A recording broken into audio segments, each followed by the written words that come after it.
మెదక్ జిల్లా చిన్నశంకరంపేట మండల కేంద్రంలోని ప్రభుత్వ పశు వైద్యశాల వద్ద ప్రపంచ జూనోసిస్ దినోత్సవం సందర్భంగా వీధి కుక్కలు, పెంపుడు కుక్కలను యాంటీ రేబిస్ టీకాలు వేశారు. మండల పశు వైద్యాధికారి డాక్టర్ గీతా మాలిక మాట్లాడుతూ జంతువుల ద్వారా మనుషులకు సంక్రమించే జూనోసిస్ వ్యాధులు కుటుంబం, సమాజం, ఆర్థిక వ్యవస్థపై ప్రభావం చూపుతాయని తెలిపారు. ఈ కార్యక్రమంలో పశు వైద్యశాల సిబ్బంది పాల్గొన్నారు.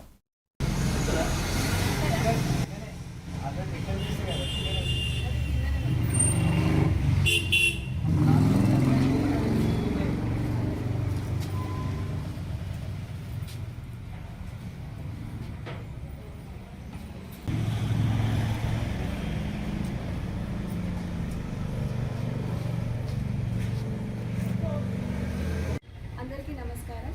నేను డాక్టర్ గీతా మాలిక, ప్రాథమిక పశు వైద్య కేంద్రం శంకరంపేట మండల్.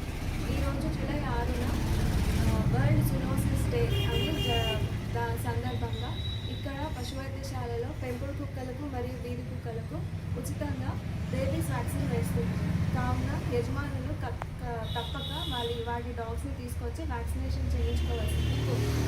అంటే జంతువుల నుంచి మనుషులకి సంక్రమించే వ్యాధుల గురించి అవగాహన తెలపడం.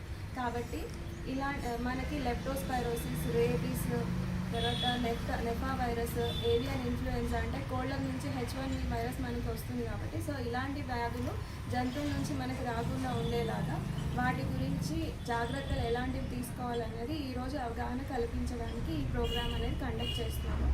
ఇవాళ అవగాహన తెలపడం జరుగుతుంది. కాబట్టి రైతులు ఖచ్చితంగా దీన్ని